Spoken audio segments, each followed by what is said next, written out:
అందరికీ నమస్తేనల్లా welcome to సాఫ్ సీదా ముచ్చట ఎట్లున్నారోల్లా అందరూ మంచిగున్నారా నేనైతే మంచిగున్నానల్లా ఇయాల కూడా మీ కొరకు మంచి మంచి వార్తలు పట్టుకొని వచ్చిన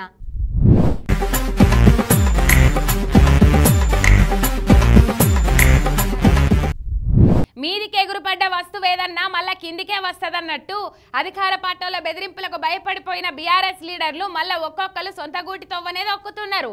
ఇలువలేని పార్టీల బిర్యానీ తినే కన్నా ఇలువిచ్చే పార్టీల గంజినీళ్లు తాగింది నయమని సొంత గూట్లకు వస్తుర్రు. బీఆర్ఎస్ వాళ్ళని చేర్పించుకొని ఎల్పీని విలీనం చేసుకుందామని కలలుగంటున్న కాంగ్రెస్ ఆశలు అడియాశలు అయ్యేటట్టున్నాయి. ఇప్పటికే బీఆర్ఎస్ కించి కాంగ్రెస్ లకు పోయిన ఎమ్మెల్యేల గతి ఎట్లున్నదో అందరూ చూస్తూనే ఉన్నారు. ఇటేటు రమ్మని పిలిచేటోళ్ళు లేరు, జనాలల్లో ఇలువ లేదు, పార్టీల దేక్తలేరు. రెంటికి చెడ్డ రేవడి లెక్క తయారైంది పరిస్థితి. ఇసొంటి టైంలా తినే కూట్ల మన్ను పోసుకున్నట్టు మనల్ని కడుపులో పెట్టుకొని చూసుకున్న పార్టీని కాదని కాంగ్రెస్ లకు వస్తే తగిన శాస్తి జరిగిందని కొంతమంది లీడర్లు ఫీల్ అవుతుండ్రట. అట్లా ముఖ్యంగా మొన్నట్లనే కాంగ్రెస్ సిద్ధం పుచ్చుకున్న గద్వాల ఎమ్మెల్యే బండ్ల కృష్ణమోహన్ రెడ్డి మళ్ళా బీఆర్ఎస్ గుట్లనేసి వచ్చిండు. వర్కింగ్ ప్రెసిడెంట్ కేటీఆర్ సార్ను కలిసి కాంగ్రెస్ లకు ఎందుకు పోయింది, మళ్ళా ఆడికేంచి ఇళ్ళకి ఎందుకు వస్తున్నది అంతా చెప్పుకొచ్చిండు.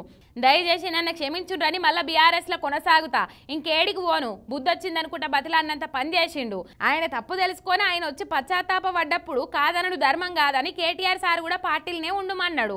మళ్ళనైతే దోకా చేసేది ఉండదు కదా అని సురుకులు కూడా పెట్టిండు. ఇక దాంతో ఆడున్నోళ్ళంతా నవ్వబట్టిర్రు. బండ్లన్నే కాదు పోయిన లీడర్ల పరిస్థితి కూడా గట్లనే ఉన్నదట. వాళ్ళు కూడా ఎందుకు వస్తేవిరా ఈ కాంగ్రెస్ లకని 7 రోజు ఉంటలేదట. మరి అందుకే అంటారు చేసుకున్నోళ్లకు చేసుకున్నంత మహదేవా అని. తెలంగాణ అసెంబ్లీ మీటింగ్లు చూస్తా అంటే వేరే రాష్ట్ర పోలు చూసి నేర్చుకోవాలనే తట్టున్నాయి కదా. నిన్న తెల్లారంగా 3:30 దాకా అసెంబ్లీ మీటింగులు నడిచినాయి. ప్రతిపక్ష లీడర్లు సమస్యల మీద గలమెత్తిండ్రు. కానీ అసెంబ్లీ మీటింగులు ఎక్కువ రోజులు పెట్టే ఛాన్స్ ఉన్నా కూడా సర్కారోళ్ళు ఒక్కనాడే అన్ని బిల్లులు ఆమోదించుకోవాలని రాత్రి దాకా అసెంబ్లీని నడిపిన తీరే మంచిగా లేదని అంటున్నాడు కేటీఆర్ సారు.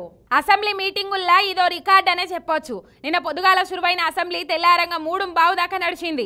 అంత రాత్రి కూడా ప్రజా సమస్యల మీద గలమెత్తిండ్రు బీఆర్ఎస్ లీడర్లు. 19 పద్దుల మీద చర్చ పెట్టి ఒక్కనాడే ఆమోదించుకోవాలని సర్కార్ అసెంబ్లీని తెల్లని దాకా నడిపిండ్రని అంటున్నాడు కేటీఆర్ సారు. దాని శాసనసభ వ్యవహారాల మంత్రి శ్రీధర్ బాబు సారుండి సుదీర్ఘ ప్రసంగాలొద్దు, ఏదైనా క్లుప్తంగా చెప్తే అయిపోయి జల్దిగానే అవుతుందంటే మీరు అన్నదాంతో మేము కూడా ఏకీభవిస్తున్నాం. బరాబర్ సుదీర్ఘ ప్రసంగాలొద్దు, కాకుంటే వచ్చే అసెంబ్లీ మీటింగ్లు 20 రోజులైనా పెట్టుకుందాం, రోజుకు 2-3 పద్దుల మీద చర్చిద్దాం. హడావిడిగా ఒక్కనాడే అన్ని బిల్లుల మీద చర్చ పెట్టుకునుడు ఎందుకని సర్కారోళ్లకు సూచన చేసిండు కేటీఆర్ సారు. అసెంబ్లీని ఎక్కువ రోజులు నడిపిస్తే మా సహకారం కూడా ఉంటది, అందరం కూడా సభను చక్కగా నడిపించుకుందామని చెప్పిండు. సభల మర్యాద ఇచ్చిపుచ్చుకునుడు అంటే గిట్లుంటది.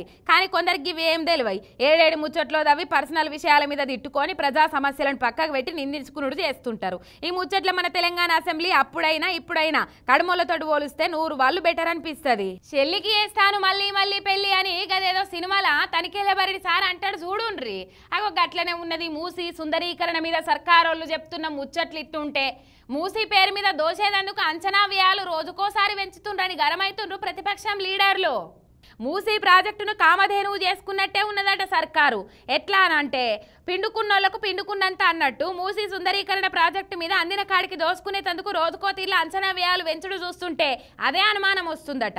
బీఆర్ఎస్ సర్కారు ఉన్నప్పుడు 3,866 కోట్లతోటి 100% సివరేజ్ ట్రీట్మెంట్ చేసినాం. మీరు కొత్తగా చేసేందుకు ఏం లేదు. సివరేజ్ ట్రీట్మెంట్ పూర్తయిన తర్వాత మా ప్రభుత్వం ఉన్నప్పుడు 16,000 కోట్ల అంచనాలతోని మొత్తం డిజైన్స్ కూడా తయారు చేసి ఫైనల్ చేసినాం. ఇవాళ మాకు ఇచ్చంత్రమైంది ఏందంటే మూసీ ప్రక్షాళన మీద ఒక్కొక్కరు ఒక్కో మాట చెప్తాండ్రు.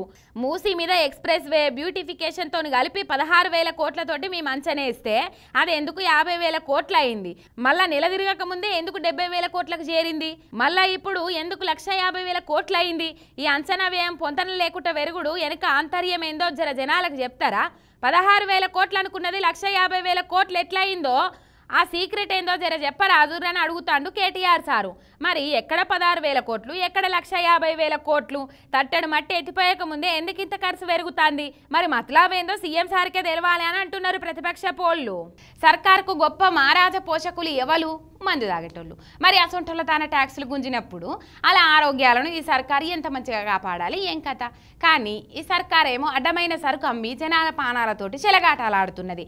అదిగాక బోనస్గా ఇగో నచ్చిన బ్రాండ్ బీర్ అని తెచ్చుకుంటే ఏమైందో చూడుండ్రికి వీళ్ళ కథ. బీరు మూత తీస్తే బుస్సుమని వంగాలే కానీ ఈ బీర్ల మొత్తం చెత్తే ఉన్నదట. ఈత కొడుతున్న చేపలు ఈత కొడుతున్నాయి. ప్రజా ప్రాణం అంటే ఇంత నిర్లక్ష్యమా ఈ కాంగ్రెస్ గవర్నమెంట్ కు? చచ్చిపోవాలా ప్రజలు ఇలా? అనవకొండ కానున్న ఓ వైన్స్ షాపులా బీరు కొన్నారట ట్యాక్స్ పేయర్ అన్నలు. తాగుదామని చూస్తే అందులో చెత్త కనబడే వరకు షాకు తిన్నారట. వైన్స్ వాళ్ళని అడిగితే మేమేం చేస్తాం, ఎట్లొచ్చిందో అట్లనే అమ్మినామన్నారట. అయితే ఇది ఖచ్చితంగా గవర్నమెంట్ నిర్లక్ష్యమే. మా పానాలంటే సర్కారుకు పట్టిలేదు, ఇంత అన్యాలమా అని వైన్స్ ముందు ధర్నాకు దిగిండ్రు. ఆఖరికి ప్రజాపాలనలో తాగే సుఖం కూడా లేకుండా పోయింది కదా మందుబాబులకని మస్తుగా కామెంట్లు చేసుకుంటూ పోయిర్రట జనం.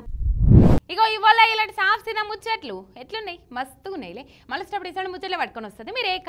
అంతవరకు మీరు చూస్తూనే ఉండుండ్రి మీ మిర్రర్ టీవీ శనార్థ్.